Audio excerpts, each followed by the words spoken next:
Hey guys, this is actually episode 221. We recorded it back in May when we were in Washington, D.C., so you hear us referencing it as episode 215. That is incorrect. 215 has already happened, guys. Let it go. So this is with Dave Schmidt talking about sound design recorded last May. Themed episode recorded last May in Washington, D.C. Year of our Lord, 2014.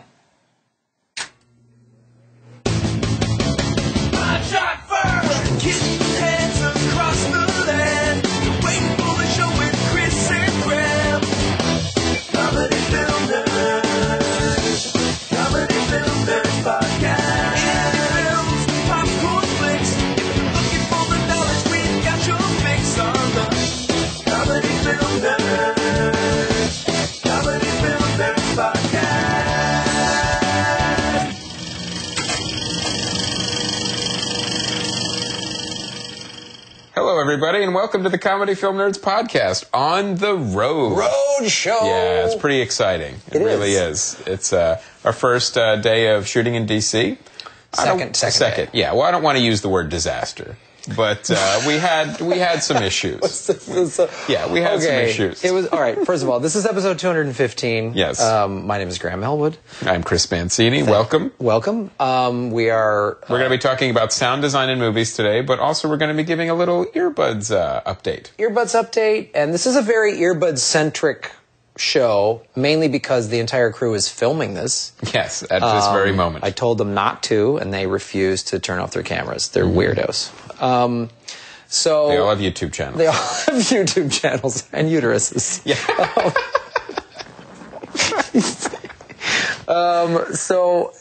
Okay. Let's walk everybody through what happened. Today is May 14th. Yes. Okay. So let's talk about that fire you caused at Chicago International Airport. If I want to swing my samurai sword around live electrical equipment near oily rags, I think I get to do that. No one's going to stop you. Who's going to say no? Yeah, it's America. It's America. You can't stop me. And if I want to do that in the middle of a control tower, that's my right. It is. I'm from Chicago. Don't tell me how to live. So let us backtrack. Okay. So we... Ben Roberts, who is a fan of this show, who works at the Capitol building, early on during the Kickstarter and saying we're going to go shoot interviews, was like, he contacted us, and we were like, okay, well, we want to shoot an interview with him at the Capitol building. So he steered us in the right direction. And so I'd say 6 to 8 weeks ago started the process of getting a permit to shoot on the lawn. You cannot roll video inside the Capitol building. No. So we go through that process. We get a permit to shoot on the Union Square or something. And once again, application had to be what? Faxed. Faxed. The application had to be faxed. So I don't understand how Congress shut down. They're still using brand new technology. Yes. So we sent it in via Pony Express, a fax. I love when people ask for that. I'm always just like, do you know what year this is? So we did all that process. We got it cleared, set. May 14th, we're going to shoot from... Capitol Police confirmed? Capitol Police confirmed last Wednesday. May 7th, they confirmed. So the plan was shoot from 10 to 2, and we told fans... To show up. We're going to record you guys, too. We're going to shoot Ben's interview, and then we're going to shoot fan interviews, and which was going to be great. Wednesday, May 7th, confirmed. Thursday, May 8th, I get a call from the Capitol Police saying, oh, by the way... There's going to be a giant event where you were going to shoot, so you can't do that. Now, in all fairness to the Capitol building, they've only known about this event for a year. Yeah. So it wasn't like they could have told us before. It wasn't on their calendar. No, it wasn't on a whiteboard. It wasn't hey, Memorial Day event on the front of the Capitol where presidents take their inauguration. That's going to be occupied. It's a few chairs out there. Couple 2-3 chairs out there, a couple of tents blocking out the sun. Yeah. So we got that on Thursday, May 8th. The crew was all from the East Coast. Right. So they've already been out. Right. They're already here. They were already there. They were already here, so we're like, okay, well, let's try to figure this out. You were flying in from Los Angeles on the 13th? Yeah, I would not getting until the evening. Getting into the evening. Yeah, I was going to miss the shoot. You were going to miss the shoot no matter what. Yeah. I was flying in from because Monday night, the 12th, I did a show in Lincoln, Nebraska. So I was going to try to fly in on the 13th. Sure. Perfect. No problem. Yeah. How'd that work out? It was great. Smooth, easy breezy. So we get this whole lined up. We move the interview with Ben on the 13th. Right. We're trying to figure out when to do the fan interviews. Yeah, we figured out like when the sound guy should come up because he's an 8-hour drive away, right. And we didn't want him to come up and have nothing to do. Nothing to do. When can we do this? And then also, when can we squeeze in these fan interviews? Right. People driving from far away. People driving from far away. And you guys that did drive, you're amazing. And people who couldn't make it, we're sorry. I want to explain to you what happened. I don't want you to think we just sort of haphazardly canceled this to screw you over. We're so sorry. So the plan was then Keith Blomberg, our producer, was going to ask Ben the questions, and the crew was going to get the interview in front of the Capitol building, because the Capitol said, oh, by the way, you can't shoot on the 14th, but you can shoot on the 13th from 1 to 4. Right. Great. I looked into flying and getting here early. Taking a 6 a.m. flight out of Lincoln, Nebraska through O'Hare would have got me here at 11:30. United, 2 days out, said, yeah, that's wide open. Or they wanted to charge me $200. I said, let's save the money, because day of travel I can fly for free, because I fly way too much. All right. So I just decided we didn't want to spend the money. And then the day before, all of a sudden, all the flights out of Lincoln, Nebraska are full. I was like, oh, man. So I'm still getting into D.C. at 4:30. Right. I leave my flight at 10 o'clock on the 13th, Lincoln, Nebraska. About ready to land at Chicago O'Hare, an announcement comes over the plane. There's been some sort of fire in a control tower, so they're shutting down the flights. We're going to divert you to South Bend, Indiana. Like they're not sure what kind. There's some sort of fire. Something is happening. Very vaguey. Yeah. Very conspiracy. We land in South Bend, Indiana for about 90 minutes to 2 hours. Get on the plane. And meanwhile, I'm on the phone, I'm talking to Keith, we're FaceTiming what the shot's going to look like. Keith and those guys are getting to run around. Oh, the Capitol Police said, I said, do we need the permit? Now they'll know who you are. They get there, Keith, of course, is calling me going, they're asking we don't have a permit. We don't have a permit. They don't know who we are. This is great. I don't know why the Congress got shut down. They're such an efficient group. So, and welcome to independent film. Welcome to independent film and Washington, D.C. Yes. So they're running around. It's 85 degrees, whatever. They're doing an amazing job. They get the shot. It's my hat's off. This crew is amazing. We're blessed. These guys hustle hard and made it happen under not easy conditions. Meanwhile, you know what also helps in Washington too? To name streets the exact same thing and have quadrants. So I'm on First Street. So am I. But you're on a different street. Oh, that's brilliant. Thanks, DC.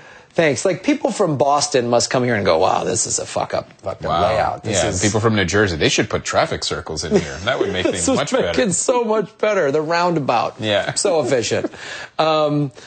So I then land finally in O'Hare at 2:30 in the afternoon. They're finally letting, 600 flights have been canceled.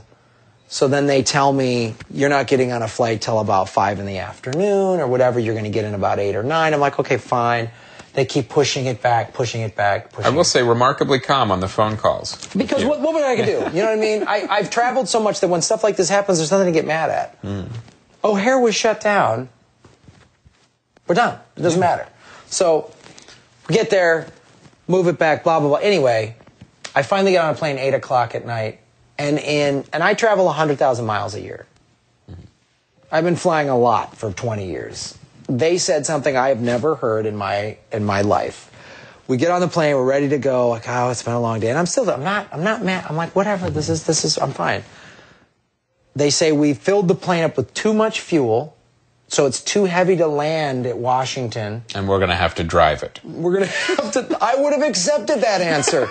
I would have accepted that answer, Chris, as opposed to let us see if we can unload it. That takes 45 minutes. And then, oh, guess what? We can't. Changing planes. Oh, my God. Everybody off, gets on another plane. So this new plane, of course, this plane will be ready to go. And like, oh, whoops, no, mechanical problems on this plane. Wow. We get on you know what the mechanical problem was? We don't know how to get the extra fuel off. Yeah, the mechanical problem was we've never used the plane before. Our third plane finally left at like 11. I got in with the time change at 2 in the morning, checked into my hotel 3:30. That's why we had to move the interviews. And made the DP pick you up. And made the DP. I did not make the DP pick me up. It was very nice that I said I changed the rental car and I said go to sleep. And so we had to push the interviews back because we did a Capitol tour at 2 with Ben, which was amazing. Yes. And then did the interviews at 4. And the people that showed up, Chris, and then Matt and his wife's name. Blair. Thank you, Keith. Blair and Matt. Blair and Matt drove. They drove 3 hours from Virginia Beach. Yeah.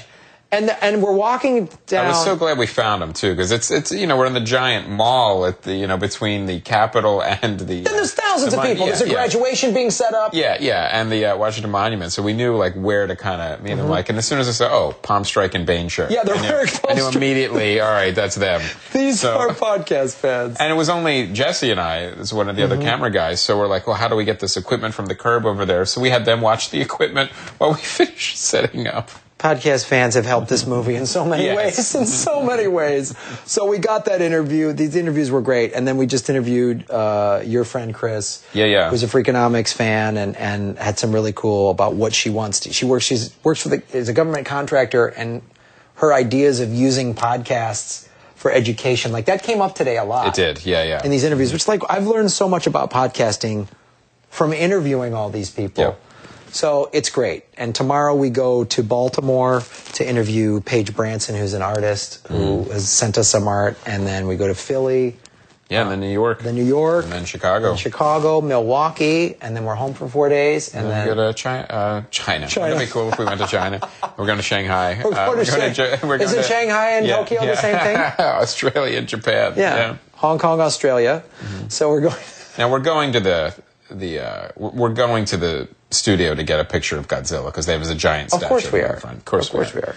And we're gonna watch a Godzilla this coming weekend. Oh, yes, we are. You've gotten me excited about that movie. Yes. I've seen so many trailers now. I've been I wasn't excited.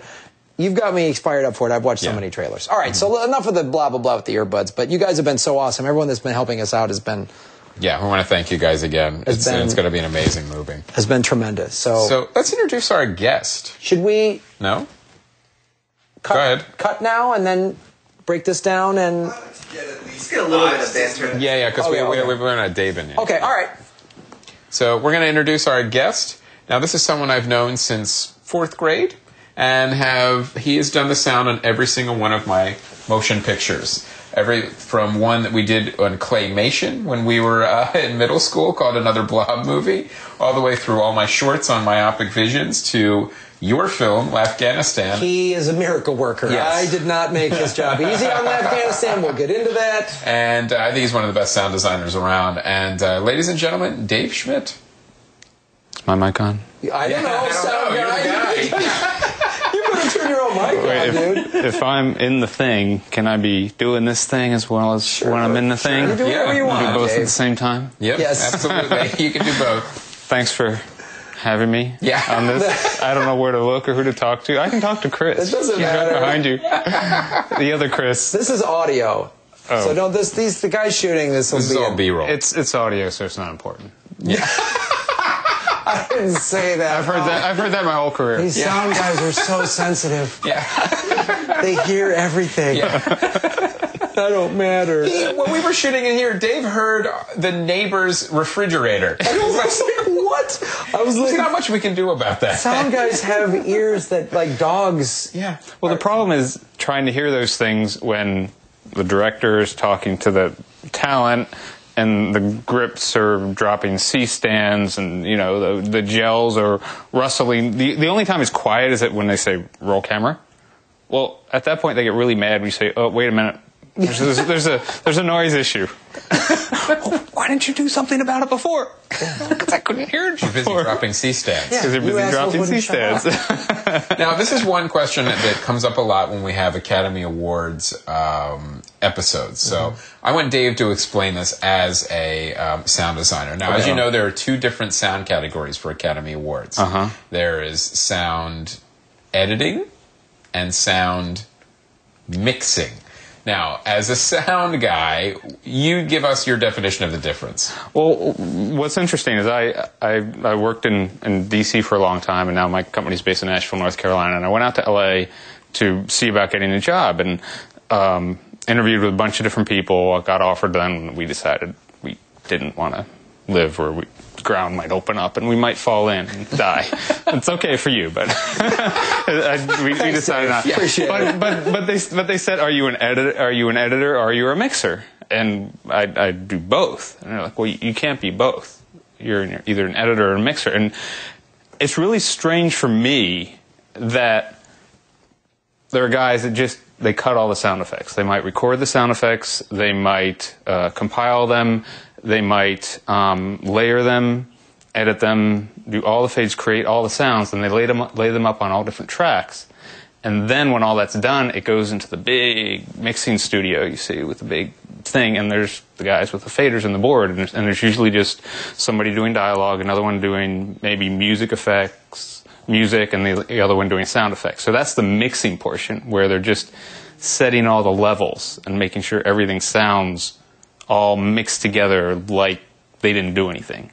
The editing guys create the sounds, like you're talking about Godzilla, creating the Godzilla roar. The sound effects editors make that.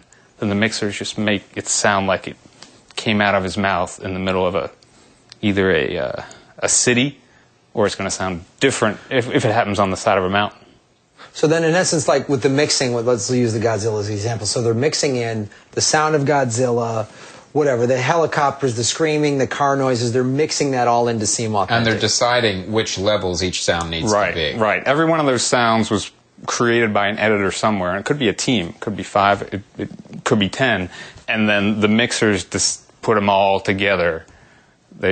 Sometimes they're called re-recording mixers, because you record the sound effects, and then when you put them together, you re-record them with everything else. Or dubbing mixers. So every year at the Oscars, how do you like? Do you feel like the Academy gets it right in their nominations and in their I don't the winner, know. or do you feel how like they decide? I think it'd be really hard to not give it to a big budget movie. I mean, with a lot of not big budget, but you know, like sound Transformers yeah. or Captain America or something where there's a lot to do. Like if you just have 2 people talking, there's not a lot of sound editing to do because you're not making tons of sound effects. So that's probably not going to win. So it's too bad it's always the big budget smash 'em up movies, but those are the ones that you have to make all the really cool sounds for. Do they get it right? Yeah, I think so. I mean, generally the guys who and women, there's a lot of good women mixers and editors that win have been doing it for a long time and are really good at what they do, and a lot of them have won a couple times. what are some of those people in some of their projects? Like that you go, oh yeah, they deserve that, or that was amazing what they did. Well, this is, well, you talk sound. Music is, of course, part of sound. And Hans Zimmer does a lot of compositions for a lot of different films. I think he did a number of the Batman films. And I think he does a really good job at integrating a lot of different types of technology in what he makes, whether it's the state-of-the-art new synthesizers or the really old analog Moog synthesizers. He still uses them in this lab he has, which is just incredible. What do you think that lab looks like? Oh, I've seen pictures of it. Yeah. Does it have the zzz thing like you see in an old? It might as well have the Tesla coil. It's like this Tesla coil. It's this huge underground living room which is all dark wood, and he's just surrounded by all his electronics that just starts here and goes around the walls. Wow. Your face just lit up. Like someday I will have a Zimmer house. I will live in a bunker that only has sound equipment in it, where I can hear my neighbors open up a candy wrapper. Well, let's talk about some classic, some of your favorite movies.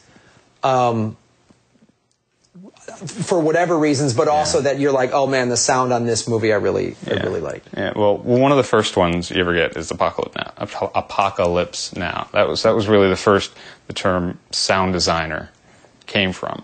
The idea was that you can take and can make a feeling and propel the vision of the director in the film through sound, whether it's there's a lot of helicopters in that movie. Yes. But the way they treated all those helicopters, we made a reference to in Laffghanistan, when you're staring up at the blade going around. and we put the helicopter sound in there. That's I mean, obviously rip off. Right, yeah, we're Apocalypse Now. we're doing a straight up parody of it. Yeah. But it's good that you bring that up because that was one of the things, you know, I saw Apocalypse Now as a kid on video, right? And when I first moved to LA, I saw it on the big, one of the things I loved about moving to LA was I saw it on the big screen. And I will never forget watching it on the big screen at the Cinerama Dome in Hollywood. It's amazing. Yeah. The mix that the helicopter flew over my head. Yeah. And that was amazing to me, to where you're right, like from a sound standpoint, it made the helicopters almost like a character in the movie. Mm-hmm. Because, and the way they would they would slow it down with that Doors song playing, and it really sort of you're right, it brought you in to the whole tone of it, from not just from the visual but from the sound aspect. Where the sound, and people give music that credit a lot of times. So like, well, the music can evoke a feeling or an emotion in the movie, but really sound can too, especially the way sound is mixed, and that's Helicopters is a great example. I mean, horror movies are another great example too. The sound is, in a really good horror movie, that sound design is very manipulative, as it should be, to evoke a mood and a feeling of fear and dread. Yeah, I think it's really interesting to contrast the big movies, the Transformers, all the Marvel movies, that it's tough to have constant barrage on your ears for an hour and a half, 2 hours. You have to have a break, and you know those usually win because a lot of work goes into that. But it's also interesting what you can do when you just take everything away, and that can be really effective when you've had a lot going on, and then suddenly it all just disappears, and there's either nothing or there's very little. Like, I mean, there's probably been 5 or 6 movies where somebody's in combat, he's shooting everything, there's chaos going on around him, stuff's blowing up, and then you like got a shot of his face and everything, and you can just see that the sound just sucks in, and all you might have is the heartbeat, or the explosion goes off, and all you hear is the whine. I don't know if they did that in Hurt Locker, but that would be a good example of where stuff's going on, and he can't hear anything. So all you have is that whine, and suddenly you're completely disconnected to anything that was just happening, and you can see what he's going through. Those are amazing moments, like that you're talking about from a side, and like, you know, having this conversation is great because it's one of the things these movies that I really like Hurt Locker and Apocalypse Now, like where. Like, and that has they're heavy sound design movies. Military, any war movies, heavily sound design. Like Saving Private Ryan is that's a huge sound design movie. But it does those things that you're talking about. How, okay, like Saving Private Ryan. Obviously, we've talked about it on the show. It's groundbreaking. That the D-Day invasion was groundbreaking in terms of no one had ever shot war footage that way before, and there's stuff that happens where, and even towards the end of the movie, that thing that you're talking about, there's all this stuff, and then you almost are inside the character, like Tom Hanks's brain, as he blocks it out, and he's just hearing one little thing. And again, it's amazing how you put it in those terms, how the sound design evokes the emotion, because that, you know, as from being over, like, I don't know what it's like to be in combat. I'm not a combat soldier at all. But having been like in a helicopter, and this is in Laffghanistan, where there is gunfire and these things happen, or like when I remember one time when I was in Iraq and we were outside of one of Saddam's palaces. It was this sort of nice fall day, and all of a sudden you heard in the distance thump. And then I was like, that sounded like a rocket launching. And then all of a sudden came over the intercom, incoming. And then as I'm walking inside, I was like, oh shit, get inside. I heard over my head. And if I were to make that in a movie, if I were to recreate that in a film, I would have the sound designer make that, because that noise like penetrated my soul. I was inside, and there was these Washington Redskins cheerleaders who were out there, heard it too, and we were like shaking because it was like, it sounded way too close for me. And that's what a sound designer can do, is bring you in those moments, which like are I think those are the best moments, when it is loud and crazy in the action movie or war movie, and then it goes quiet. It goes quiet. There's a scene in a film that I really love the sound in. It's the movie The Patriot with Mel Gibson. Well, were they the Hessians who came and searched for him in the house, and they're running around. There's horses and people yelling, and they're trying to burn down the house, and like, I don't know if it's Mel Gibson. Someone's hiding under the floorboards of the dining room. So the main general comes in and he's looking for him, and everything is quiet except for him walking around the room. And he's got these big riding boots on. So all it is the sound of his feet hitting the floor, and you're underneath. And you don't know what this guy's doing, but you just hear these boots. And that's one sound. Hitting the floor, and that's it. And he'd stop, and there's maybe a creak of the floor. And then that's it, and eventually he leaves. Yeah. And then it's chaos again.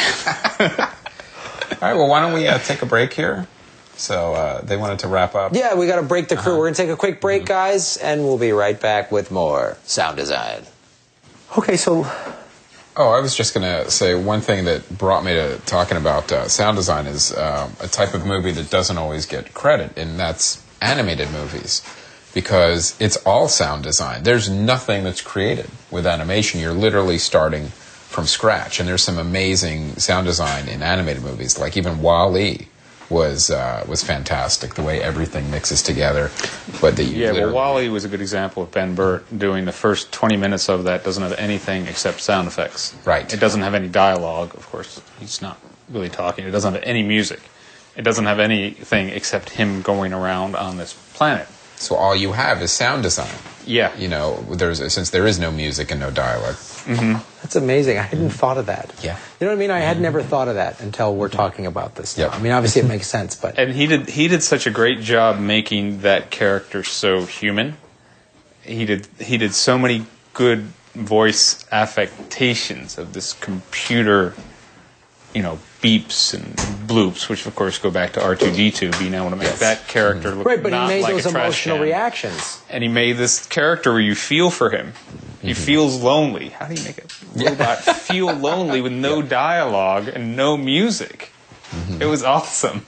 That's amazing. That's amazing. Well, because we talked about it, and a lot of people have watched it on this show, is how hard it was to Laffghanistan. Because I shot that on a consumer handy cam, like a Sony camcorder, and so we're using the microphone that came on it. I think I bought a little external one that was slightly better, but still was running around, had no sound guy, no nothing, and just had a handy cam, and then would set up a tripod basically.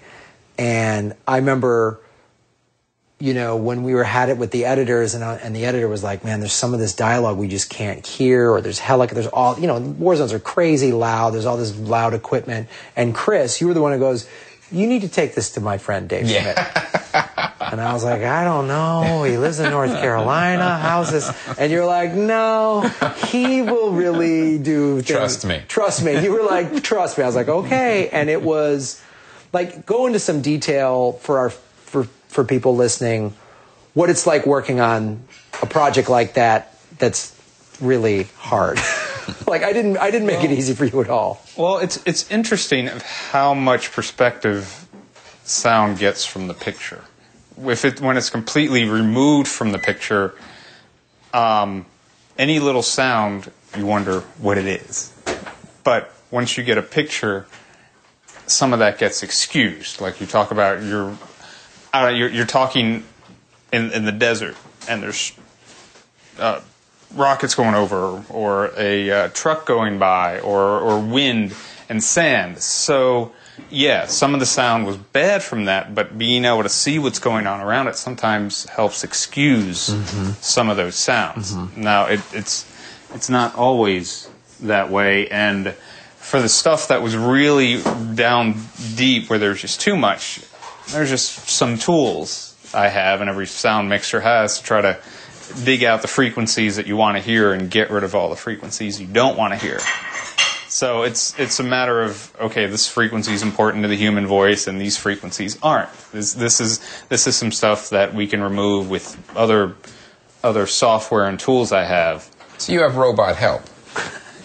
Yes, they're actually my children. You said that very deviously, Dave. So can you explain that to me a little bit? Obviously, I don't know that much about sound, but about how you get different frequencies and bring them out, or the main range for a male frequency is somewhere around 800 hertz. Okay.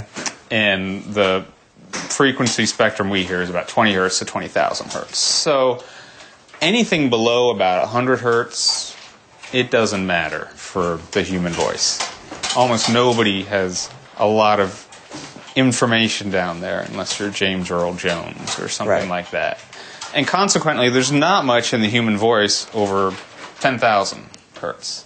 So you can just get rid of those just to start with. And then after you do that, the content that's in the middle, you can start finding individual frequencies, like we were talking about a whine. If there's a whine of, say, a refrigerator or a generator that's constant in a single frequency, I can find that and just get rid of that single frequency. Oh, okay. And the idea is to carve out the stuff we don't want without affecting the stuff we do want. And you can start to hear. It's almost like sound surgery. Yeah. It really is. Yes, removing the cancerous bits. While leaving the good bits. Mm-hmm. Mm-hmm. And yeah, there's a lot of new tools now that you can, if it's a constant sound, like an air conditioner, you can sample that and say, remove this sound from everything else. And it just takes out that sound from everything else, and it leaves all the other content that you like. But now if it's a variable sound, that's when it gets tricky, right? Yeah. Yeah, and in that case, I may have to find out where it is and where it starts and ends, and I can actually automate the noise reduction, where as the sound moves, I can track it as the sound moves, so that then when I roll the tape back, can you see air quotes? yes. If I put them close to the transmitter, you'll see my air quotes. Yes, you totally know how this works. I completely forgot what I was saying. You're following the sound. Oh, yeah. So when I roll back the tape, which is, of course, digital, it follows it every time I play it back. So it then removes it every time I play it back. What is your favorite part about doing sound? Because obviously you do on set. Yeah. You're doing on set for these shoots on the East Coast for us. Yeah. And then you obviously do editing and mixing and sound design, all that stuff. What is your favorite part about it? Being able to say quiet on set. Really in the daddy voice. Yeah. Using my daddy voice on set, yes. Yeah, I understand that. We forgot to mention, too, Dave also did our TiVo spot. Oh, that's right. Yeah, the TiVo spot we did. That was a lot of fun. That goes into one of those, pardon me while I reposition my mic. I never record myself, so this is really weird. Yeah, hearing myself. He's wearing his headphones, recording this whole show into his equipment. Yeah.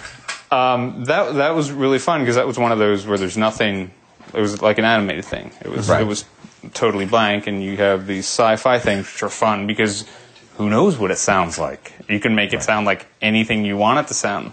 So I think it's really interesting to do something like that, and then having a director or a producer or whoever you're doing it for come back and say, yeah, that's great, that's fabulous, but also it's like, whoa, I thought it would have more like this of an element or that of an element, and I thought it would be more organic or more squishy, or can you put more edge to it? So that's kind of interesting to get the feedback and the collaboration with people, because I think a lot of times it's not good to work in isolation. Like a lot of times when you're working on a film, like an editor might work in isolation for a while, but evidently he's got to show it to somebody, and he needs that feedback to say, I know you worked 5 days cutting the sequence, but it really doesn't work. Right. Or like I just sent off the first mix of something, of a movie, with all the sound effects to the producer, and I'm like, all right, this is just first pass with everything in, we're gonna adjust from here. Give me specific notes, what you're looking for, what you're gonna go in for, and then we'll do up, down, back, forth, more or less, add more sound, add less here. So it's that refining process that I like. It can actually, when I first start mixing a scene, it can actually be frustrating because most of the time I can hear it finished in my head when I see it. So I just have to get it from hearing it in my head to it coming out of the speakers. And sometimes that can be frustrating for me because I know what I want it to sound like and it has to get there, and I'm really eager for it to get there. But it takes time. Well, since we're as we're halfway through principal photography on EarBuds, it's a lot of interviews and then a lot of B-roll and stuff like that. What do you foresee you having to deal with? And what do you see the editing and mixing and sound design being on this documentary? Other than removing refrigerators and things like that. I mean, obviously we've done some interviews outside, and there's sirens and airplanes and that kind of stuff. But. Yeah. I don't think it's going to be that tough, really. I think you're trying to get these interviews and you're trying to get them in controlled situations with people who want to be there. Mm-hmm. So I think that's going to go fairly smoothly. Of course, whenever you get outside in the chaos with all kinds of people around you, probably the hardest thing is going to be not that you're in a location and it's loud and you're talking to people, or usually what happens is you cut that up. So the background sound is going to change every time you cut that up. So it's then making it seem like you didn't cut it up. So the background is constant, even though you might have taken bits from different locations, or even a siren's going off and you cut in the middle of a siren.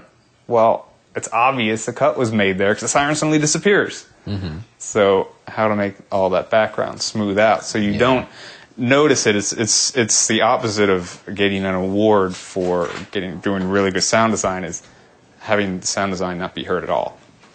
Right. So you just think it was just all done in that one location at that one spot. Right. With no edits.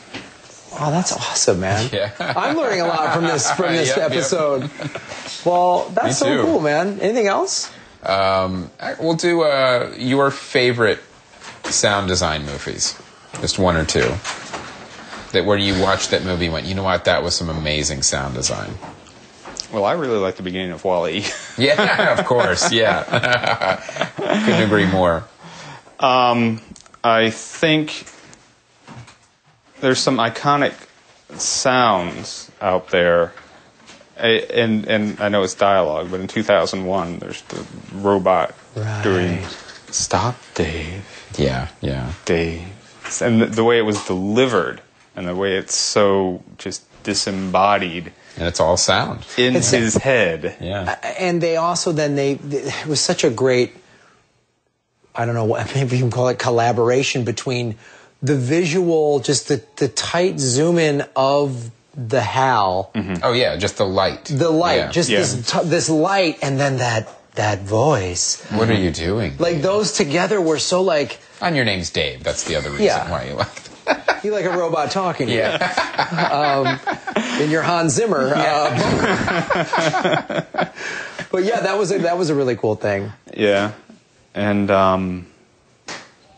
what else? I'm sorry. What would you recommend to someone that wants to get into just like, hey, what's a good movie for sound design that, other than the ones you've already mentioned, that you would say to somebody, or someone that's like, I want to get into sound design, where would you steer them?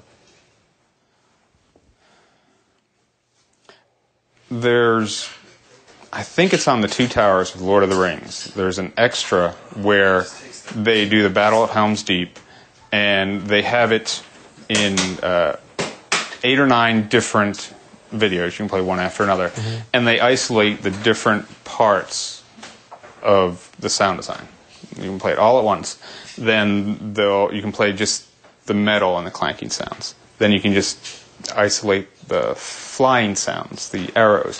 Then you can just isolate the crowd walla, all the voices of the hordes. And then you can isolate the atmospheric effects, the rain, the wind, things like that. And then you can listen to it all together. Oh, cool. And it's just eye-opening. Even to me, hearing it, all these thousands of tiny little elements done by a sound editor Right. were then put together by a sound mixer that it's just seamless. It looks like it happens. And one time I was talking to someone, I think I blew their mind when I said, well, I do sound. What do you mean you do sound? Well, I mix the sound that's in a film. Well, what do you mean? It just happens. They record it. No, they don't. Let me tell you what I do, and it kind of blew her mind. That we put that all in later. Yeah, I think some people just don't even realize what's involved in just sound on a picture. Yeah, and particularly some of the sets that are just really harsh sets when you're dealing with either a city which you can't lock down, or a wind machine, or bad weather, or vehicles that have to be moving, practical vehicles, or wind machines, or dollies where you can't get a boom anywhere near the characters. That we can't use any of that. That was recorded on set. Well, the original Star Wars is another great example of sound editing and mixing as well, because all those sounds, I mean, we take them for granted now, but a lot of them were created. Everything from the laser fire to Chewbacca to the sound of the TIE fighter flying by, which is a different sound than the other spaceships. Yeah. And all that stuff was created for that movie. Yeah. I almost think the later... I remember seeing a documentary where the laser fire was a guy went out and it was hitting a wrench on a telephone cable. All these things. Yeah, that's the crazy thing. That's the people who hear it can hear the sound they want, but they also go out and discover other sounds and then take it and manipulate it. And the sounds from Star Wars, and that this is a TV show, but the sounds from Star Trek, there's sounds that if you were to just do them right now, everyone would go, oh, that's a phaser. That's a phaser. That's a tricorder. That's an X-wing fighter. That's the teleporter. Yeah, exactly. They're just so iconic sounds that makes Chewbacca. Chewbacca. All of it. Oh my! Star Wars is. Yeah. Yeah, I bought my son a book of the sounds of Star Wars, and you'd open it up, and there'd be a page and a picture, and it would tell about it, and you could push a button, and it would play the sound, and they would talk about how they made the sound. Where is this book? Yeah, I think how do I get one of these books? It was probably at Amazon. It was like a $50 book. I think I still have it. That's awesome. It's at home. Oh, cool. All right, we're going to get them. All right. Star Wars sound, the Sound of Star Wars book. So I'm getting one. All right. Well, that's an awesome episode, man. It was really cool. Dave, as always, I'm happy to be working with you since 4th grade. When we started with the Blob. With another Blob movie. The thing I loved about that is when we made that in middle school, and then when I put the DVD together on Myopic Visions, I sent it back to Dave 20 years later, and he sound designed it. No! That's what's so great. But didn't I just put Roundabout on it? That was the original one. That was the original one? That was the original one. You just put Roundabout on it. Did I put explosions and stuff on it? No, we sound designed the entire thing, and I had a composer, and you mixed the entire thing. So this is on Myopic Visions? This is on Myopic Visions, folks, if you guys need to pull that out. If you want to watch Blob on Myopic Visions. I remember, because I think if I remember the exact ages, it has our ages at the beginning. It was Dave Schmidt and Chris Mancini, age 13, and then I put additional sound design, Dave Schmidt, 38. And then composer, Gary Stockdale, 51 or something. That's amazing. So we revisited it. It was great. That's awesome. It's like a retrospect. Right on. Well, do you have a website for your company? Can people? Yeah, my company is Acapella Audio. It's acapellaaudio.com. Sweet. And you do everything. You work with indies, big stuff, commercials. You'll do, you'll do audio, everything from production, recording, location audio to post. Does it all. I do it all. Glad you're involved in this film, my friend. Yeah, so am I. Well, cool. This was awesome. This was great. All right, guys. Thanks for listening. This is episode 215. On the road. On the road. Somewhere in a bunker in D.C. or Virginia. We don't know. Unpermitted. Unpermitted. They didn't even need the permit when we shot at the Capitol. We ended up just shooting on the mall where anyone can shoot. Yeah. It was insane. All right. Well, thank you to Blair, Matt, and Chris who came out today once again, and to all the fans who've been helping out. Ben, Roberts, everybody, you guys have been awesome. And thank you to Dave Schmidt. Of course, follow us at EarBuds Pod Movie on Twitter and earbudspodmovie.com. We're on Facebook. Follow the status of this because we're going to be shooting a lot the next week or next month. Well, yeah. All right. Thank you so much, Dave. Once again, my name is Graham Elwood. And I'm Chris Mancini. And as always, remember, Han shot first. Great sound design, Chris. That's great.